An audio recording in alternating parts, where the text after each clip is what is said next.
Hello बच्चों, let's read this question. The question says the average power delivered to a series AC circuit is given by symbols have their usual meanings. Option first ERMS into IRMS, option second ERMS IRMS cos phi, option third ERMS IRMS sin phi, option D 0। तो इस question के अंदर हमें बोला गया है कि जो एवरेज पावर होती है एसी सर्किट को जो डिलीवर की जाती है उसकी वैल्यू कितनी होगी। तो हमें फाइंड आउट करनी है एवरेज पावर। तो बात करते हैं की कंसेप्ट की। की कंसेप्ट की यदि बात करें तो की कंसेप्ट हमारे पास क्या होगा इस क्वेश्चन के लिए।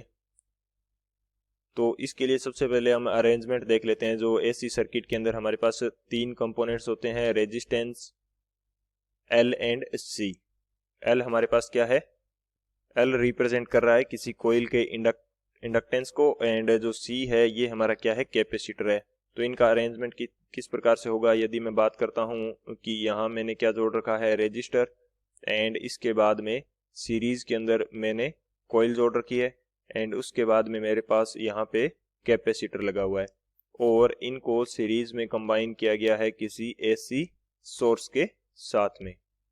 एसी सोर्स के साथ में इनको कंबाइन किया गया है। ये मेरा क्या है, सी है, ये मेरा एल है, एंड ये मेरा क्या है, आर है। और यहाँ जो करंट जा रही है उसकी वैल्यू कितनी है, आई है। तो ये तीनों में से सेम करंट फ्लो होगा और यहाँ से आई हमें वापस मिलेगा।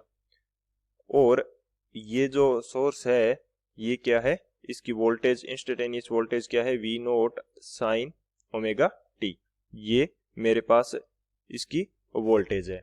तो फर्स्ट ऑफ ऑल जो हमारे पास आई है, चलो उससे पहले पावर एवरेज की बात करते हैं कि जो पावर एवरेज है वो कितनी होगी इस सर्किट के अंदर।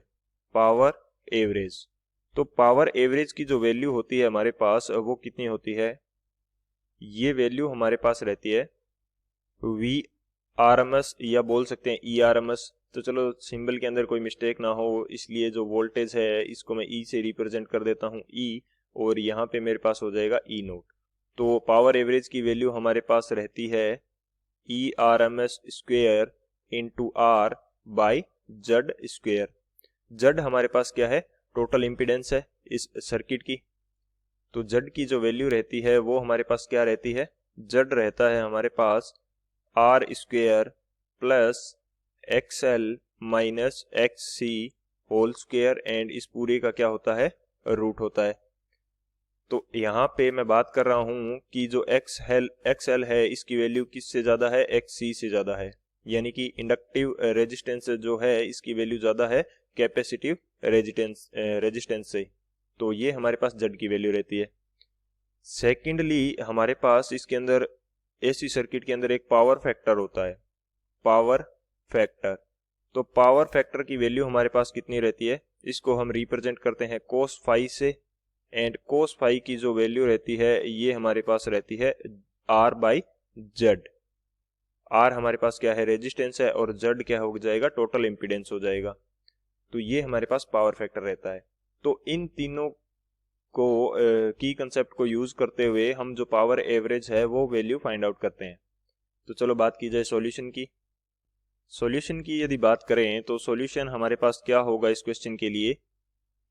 हमारे पास पावर एवरेज का फॉर्मूला क्या है, इसको थोड़ा रीअरेंज करके मैं लिख देता हूं। ये मेरे पास होगा ERMS into ERMS into R, और नीचे मेरे पास क्या होगा, Z इंटू Z। तो यहां से जो R बाई जेड है ये मेरे पास क्या हो जाएगा, ये हो जाएगा cos phi, and ERMS by Z क्या होगा, यहाँ पे जो नेट करंट हमारे पास फ्लो हो रहा है I, तो I की वैल्यू क्या होगी, EMF E, एंड जो हमारे पास नेट इम्पीडेंस है उसके डिवाइडेशन के इक्वल। यानी कि यदि मैं IRMS की वैल्यू फाइंड आउट करना चाहूँ, एसी सोर्स के अंदर हमेशा जो वैल्यू ली जाती है वो RMS के अंदर ली जाती है। तो IRMS की वैल्यू यहाँ से कितनी आ जाएगी, ये मेरे पास आएगी ERMS बाई जेड। यदि डीसी सर्किट होता है तो डीसी सर्किट के अंदर हम I किस प्रकार से फाइंड आउट करते हैं, V बाई R से। यहाँ पे V की जगह क्या, I की जगह IRMS आएगा, V की जगह ERMS, एंड R, वहां पे R रेजिस्टेंस होता है, यहाँ पे टोटल इम्पीडेंस यूज करना पड़ेगा, तो वो मेरे पास क्या आ जाएगा, जेड आ जाएगा। तो ये वैल्यूज यदि मैं यहाँ से देखूं तो ये मेरे पास पावर एवरेज कितना आ रहा है, ERMS बाई जेड कितना हो जाएगा, IRMS, ये मेरे पास कितना हो जाएगा, IRMS, और फिर बच जाएगा मेरे पास ई आर एम एस और आर बाई जेड की वैल्यू मेरे पास किसके इक्वल हो जाएगी, पावर फैक्टर के इक्वल। तो यहाँ पे मैं क्या लिख सकता हूँ, कोस पाई। तो ये मेरे पास पावर एवरेज आ जाएगी। पावर एवरेज कितनी आ रही है, E R M S I R M S cos pi. तो बात करते हैं ऑप्शन की, कौन सा ऑप्शन यहाँ से करेक्ट हो जाएगा हमारे पास, जो ऑप्शन बी है E R M S I R M S cos pi, ये हमारा करेक्ट हो जाएगा। So option B is the final answer. I hope you understood it well. Best of luck. Thank you.